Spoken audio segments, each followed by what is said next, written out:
Hi ಎಲ್ರಿಗೂ welcome to my YouTube channel.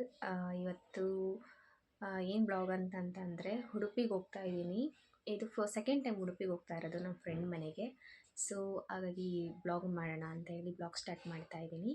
So bus ಇರೋದು ಒಂದು 7:30ಗೆ ಬಸ್ ಇರೋದು. ಸೊ ಇವಾಗೆಲ್ಲ ಹೊರಡ್ತಾ ಇದ್ದೀನಿ. Once again welcome back to Kavegowda YouTube channel. ಎಲ್ರೂ ಬಸ್ ಸ್ಟಾಪಿಗೆ ಬಂದ್ವಿ. ನಾವು ಬರೋ ಅಷ್ಟರಲ್ಲಿ ನಾವು ಬುಕ್ಕಿಂಗ್ ಮಾಡ್ಕೊಂಡಿದ್ದಂಥ ಬಸ್ಸೇ ಹೊರಟ್ಬಿಟ್ಟಿತ್ತು. 2 ಮಿನಿಟ್ಸ್ ಲೇಟ್ ಆಯಿತು ಅಂತ ಹೇಳಿ ನಮಗಂತೂ ತುಂಬ ಬೇಜಾರಾಯಿತು. ಡೈರೆಕ್ಟ್ ಬಸ್ಸು ಮತ್ತು ರಿಸರ್ವ್ ಮಾಡ್ಕೊಂಡಿರೋ ಬಸ್ ಮಿಸ್ ಆಯ್ತಲ್ಲ ಅಂತ ಬೇಜಾರಾಯಿತು.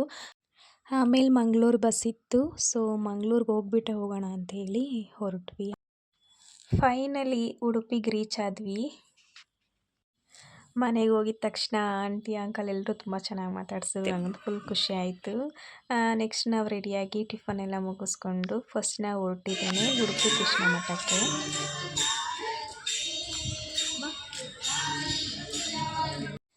ಇದು ಸೆಕೆಂಡ್ ಟೈಮ್ ಉಡುಪಿ ಕೃಷ್ಣ ಮಠಕ್ಕೆ ಬರ್ತಿರೋದು. ಫಸ್ಟ್ ಕಾಲೇಜ್ ಕಡೆಯಿಂದ ಟ್ರಿಪ್ಪಿಗೆ ಬಂದಾಗ ಬಂದಿದೆ. ಅದೆಲ್ಲ ಇವಾಗ ಒಂದು ಸೆಕೆಂಡಿಗೆ ಫುಲ್ ನೆನಪಾಗ್ತಿತ್ತು. ಹಾಗೆ ದರ್ಶನ ಎಲ್ಲ ತುಂಬ ಚೆನ್ನಾಗಾಯಿತು. ಸ್ವಲ್ಪ ರಶ್ ಇತ್ತು, ಆದರೆ ಕೃಷ್ಣನ ದರ್ಶನ ತುಂಬ ಚೆನ್ನಾಗಾಯಿತು. ಕೃಷ್ಣನ ದರ್ಶನ ಮಾಡಿದ್ಮೇಲಂತೂ ಫುಲ್ ಖುಷಿಯಾಗೋಯಿತು. ನೆಕ್ಸ್ಟ್ ನಾವು ಬಂದಿದ್ದೆ ಗೋಶಾಲೆ ನೋಡೋಣ ಅಂತ. ಬಟ್ ಗೋಶಾಲೆ ಒಳಗಡೆ ಹೋಗೋಕ್ಕಾಗಲಿಲ್ಲ, ಹೊರಗಡೆಯಿಂದನೇ ನೋಡಿದ್ವಿ. ತುಂಬ ಚೆನ್ನಾಗಿತ್ತು. ನೆಕ್ಸ್ಟ್ ಅಲ್ಲೆಲ್ಲ ನೋಡ್ಕೊಂಡೋಗಿ ಫೋಟೋಸ್ ಎಲ್ಲ ತೊಗೊಂಡು ನೆಕ್ಸ್ಟ್ ನಾವು ಬಂದ್ವಿ. ನೆಕ್ಸ್ಟ್ ಬೀಚ್ಗೆ ಹೋಗೋಣ ಅಂತ ಹೇಳಿ ರೆಡಿಯಾಗಿ ಅಲ್ಲೇ ನಾವು ಫ್ರೆಂಡ್ ಆಂಟಿ ಮನೆ ನಿಯರೆಸ್ಟೇ ಇರೋದು ಬೀಚ್ ಪಕ್ಕ, ಅಲ್ಲೇ ಹೋಗಿ ರೆಡಿ ಆದ್ವಿ. ಆದಮೇಲೆ ಆಂಟಿ ಜ್ಯೂಸ್ ಕೊಟ್ಟರು. ಜ್ಯೂಸ್ನ ಕುಡ್ದು ನಾವು ತ್ರಾಸಿ ಬೀಚಿಗೆ ಬಂದ್ವಿ.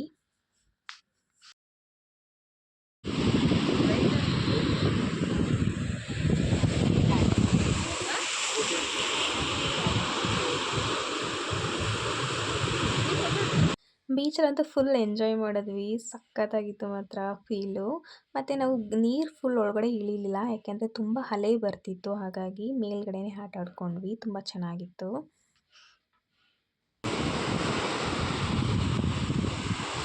ನಾವು ಫೋಟೋಸು ವೀಡಿಯೋಸ್ ಎಲ್ಲ ತಗೊಳ್ಳೋಷ್ಟ್ರಲ್ಲಿ ಕತ್ಲೆನೇ ಆಗೋಗಿತ್ತು.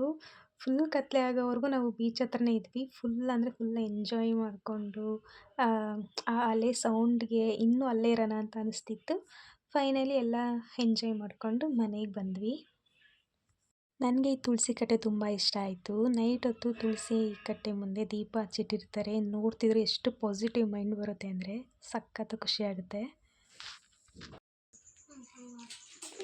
Hi good morning. ಇದು ನೆಕ್ಸ್ಟ್ ಡೇ ಕಂಟಿನ್ಯೂಷನ್ ಬ್ಲಾಗು. ಬೆಳಗ್ಗೆ ಸ್ವಲ್ಪ ಲೇಟಾಗಿ ಎದ್ದಾದಮೇಲೆ ಹೊರಗಡೆ ಬಂದಮೇಲೆ ಒಂದು ಪಾಸಿಟಿವ್ ವೈಬು ಮೈಂಡಿಗೆ ಬರುತ್ತೆ. ಯಾಕಂದರೆ ಸುತ್ತ ನೋಡ್ತಿದ್ರೆ ಫುಲ್ ಖುಷಿ ಆಗ್ತಿರುತ್ತೆ. ಆ ಬೆಂಗಳೂರಲ್ಲಿ ಜಾಬು, ವರ್ಕು, ಆ ಟ್ರಾಫಿಕ್ಕು, ಆ ಗಾಡಿ ಫುಲ್ಲು ಸೌಂಡ್ ಆ ಮಧ್ಯೆ ಇದ್ದು ಈ ಪ್ರಶಾಂತವಾಗಿರೋಂಥ ವಾತಾವರಣಕ್ಕೆ ಬಂದಾಗ ಆ ಫೀಲೇ ಬೇರೆ. ಮನಸ್ಸಿಗೆಲ್ಲ ಫುಲ್ ಖುಷಿ ಆಗ್ತಾ ಇರುತ್ತೆ. ಹಾಗೆ ಇಲ್ಲಿ ಆಂಟಿ ಟಿಫನ್ಗೆ ಅಂತ ಮಂಗಳೂರು ಬಂದ್ ಮಾಡ್ತಾಯಿದ್ರು. ಆಂಟಿ ನಾವು ನಿಮ್ಗೆ ಹೆಲ್ಪ್ ಮಾಡೋದಾ ಅಂತ ಕೇಳಿದ್ರೆ, ಇಲ್ಲ ಬೇಡ ನೀವು ಸುಮ್ಮನೆ ಇರಿ, ನೀವೇನು ಮಾಡಬೇಡಿ ಅಂತ ಹೇಳ್ತಿದ್ರು. ಆಂಟಿ ಅಂದರೆ ತುಂಬ ಲವ್ಲಿ ಪರ್ಸನ್ನು. ಹಾಗೆ ಆಂಟಿ ನೀವು ಹೆಂಗೆ ಮಾಡ್ತೀರಾ ಮಂಗಳೂರು ಬನ್ನು, ನಮ್ಮ ಮನೇಲಿ ಮಾಡ್ರೆ ಹಿಂಗೆ ಬರೋದೇ ಇಲ್ಲ, ನಮಗೂ ಸ್ವಲ್ಪ ಟಿಪ್ಸ್ ಹೇಳಿ ಅಂತ ಹೇಳಿ ಹೇಳ್ಸ್ಕೊಂಡು ಮಾತಾಡ್ತಾ ಇದ್ವಿ. ಮಂಗಳೂರು ಬನ್ನಂತೂ ತುಂಬ ಟೇಸ್ಟಿಯಾಗಿ ಯಮ್ಮಿಯಾಗಿ ಚೆನ್ನಾಗಿತ್ತು. ನೆಕ್ಸ್ಟ್ ನಾವು ರೆಡಿಯಾಗಿ ಕೋಡಿ ಬೀಚಿಗೆ ಹೊರಟ್ವಿ. ಅಲ್ಲಿ ಮ್ಯಾಂಗ್ರೋವ್ ಫಾರೆಸ್ಟ್ ಎಲ್ಲ ನೋಡೋಣ ಅಂತ ಹೇಳಿ. ತುಂಬ ಚೆನ್ನಾಗಿದೆ. ಕೋಡಿ ಬೀಚ್ಗೆ ಹೋಗ್ಬೇಕಾದ್ರೆ ಈ ಥರ ಬೋಟಲ್ಲಿ ಹೋಗಬೇಕು. ಆ ಫೀಲ್ ಅಂತೂ ಸಖತ್ತಾಗಿರುತ್ತೆ. ಚೆನ್ನಾಗಿತ್ತು. ಹಾಗೆ ನೋಡಿಕೊಂಡು ಮ್ಯಾಂಗ್ರೋವ್ ಫಾರೆಸ್ಟ್ ನೋಡೋಣ ಅಂತ ಹೇಳಿ ಬೋಟಲ್ಲಿ ಹೊರಟ್ವಿ.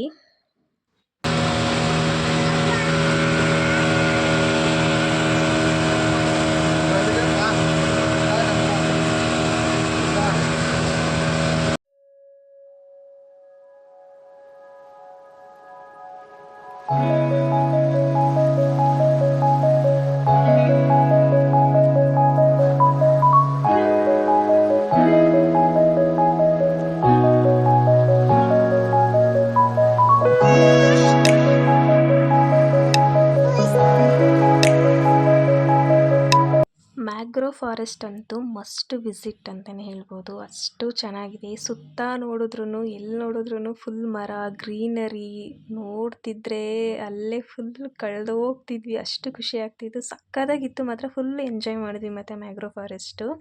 ಹಾಗೆ ಹಿಂಗೆ ಬರಬೇಕಾದ್ರೂ ಅಷ್ಟೇ ಎಷ್ಟು ನೋಡಿದ್ರೂ ಫುಲ್ಲು ಖುಷಿ ಅಂದರೆ ಫುಲ್ ಖುಷಿ ಆಯ್ತು. ನಂಗಂತೂ ಸಖತ್ ಇಷ್ಟವಾಗಿದ್ದ ಪ್ಲೇಸ್ ಅಂದರೆ ಮ್ಯಾಂಗ್ರೋವ್ ಫಾರೆಸ್ಟು. ನೆಕ್ಸ್ಟು ಡಾಲ್ಫಿನ್ ನೋಡೋಣ ಅಂತ ಅಂದ್ಕೊಂಡ್ವಿ. ಬಟ್ ಆದರೆ ಡಾಲ್ಫಿನ್ನು ಈ ಟೈಮಲ್ಲಿ ಕಾಣಲ್ಲ ಅಂತ ಹೇಳಿದ್ರು. ಹಾಗಾಗಿ ಅಲ್ಲಿ ಹೋಗೋಕ್ಕಾಗಲಿಲ್ಲ. ಆಗಲೇ ನಾವು ಅಲ್ಲಿ ಮ್ಯಾಂಗ್ರೋವ್ ಫಾರೆಸ್ಟ್‌ಗೆ ಹೋದಾಗಲೇ 6:00 ಆಗೋಗಿತ್ತು. ಹಾಗಾಗಿ ಡಾಲ್ಫಿನ್‌ನ ನೋಡೋದಕ್ಕಾಗಲಿಲ್ಲ. ಅದೊಂದು ಸ್ವಲ್ಪ ಬೇಜಾರಾಯಿತು. ಅದಾದಮೇಲೆ ಫುಲ್ಲು ಅದು ಬಿಟ್ಟರೆ ಇನ್ನು ಫುಲ್ ಅಂದರೆ ಫುಲ್ ಎಂಜಾಯ್ ಮಾಡ್ಕೊಂಡು ಬಂದ್ವಿ.